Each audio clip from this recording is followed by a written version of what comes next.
সে সাধনায় মিশিয়া যায় বকুল গন্ধ,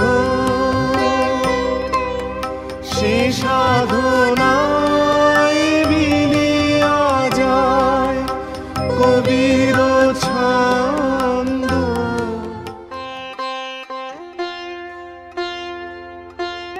হ্যাঁ, জীবনে অনেক মেয়ে এসেছে, এটা সত্যি। কেউ এসেছে দেহ নিয়ে, কেউ এসেছে মানসিক তীব্র আকর্ষণ নিয়ে, কিন্তু ছাড়িনি কাউকেই। ধরেছি, আষ্টে পৃষ্ঠে ধরেছি, হজম করে ছিবড়ে করে ছেড়েছি। হজম করার মানে জানো? ও মন্ত্রটা আমার গুরুদেবের কাছে শেখা। তার থেকে জন্ম নিয়েছে আমার অনেক অনেক ছবি, মূর্তি, অনেক কল্পনা আর অনুভব। আমার মডেলরা আমার বহু স্কেচে, ছবিতে, মূর্তিতে বেঁচে আছে। মডেলরা তো এভাবেই বেঁচে থাকে, নিজের সম্পর্কে নির্দ্বিধায় এমন করে আর কবে কোন ভাস্করই বা অকপট হতে পেরেছেন। মডেলদের সঙ্গে রামকিঙ্করের সম্পর্ক নিয়ে নিত্যই হাওয়ায় ছড়িয়েছে গসিপ। তাঁর বিশ্বাস ছিল সব কিছুর মধ্যে যৌনতা আছে, যৌনতা ছাড়া সব কিছুই প্রাণহীন, উসব। সেসবের প্রসঙ্গ তুললে কখনো এড়িয়ে যাননি কিঙ্কর। কাল্পনিক নয়, মডেলদের সম্পর্কে তাঁর সেসব সত্য স্বীকার আর উক্তি 7 সেলাইয়ে জোড়াতালি দিয়ে দেখে নেব এই পর্বে। একবার তাঁকে প্রশ্ন করা হলো তার মডেল বিনোদকে নিয়ে। তিনি উত্তর দেন, বিনোদ মানে বিনোদিনী, সে আমার ছাত্রী, মণিপুরী মেয়ে। একটু একটু করে শরীরের বাঁক উপবাঁকে ভুবন চিনিয়েছিল ওই।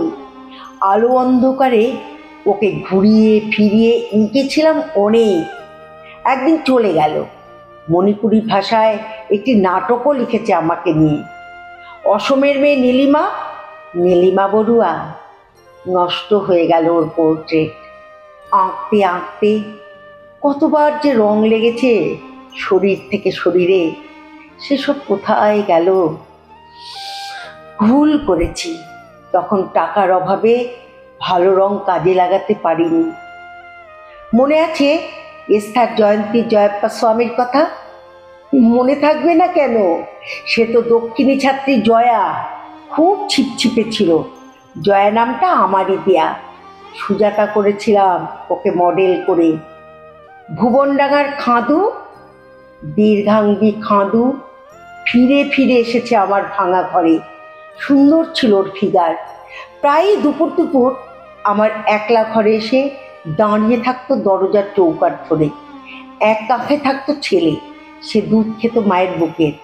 যেভাবেই দাঁড়াতো, শরীরে নৃত্যের ভঙ্গি। অজস্র স্কেচ করেছি ওর। আর রাধি, ওই তো রইল শেষ পর্যন্ত আমার কাছে।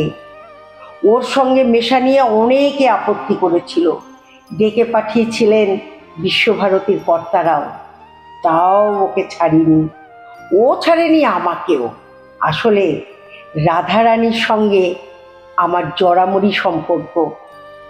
রিয়ালিটি সবটাই কপি করতে নেই। হ্যাঁ বন্ধু, আমরা আগামী পর্বে এই বিষয়টাতেই আলোকপাত করব।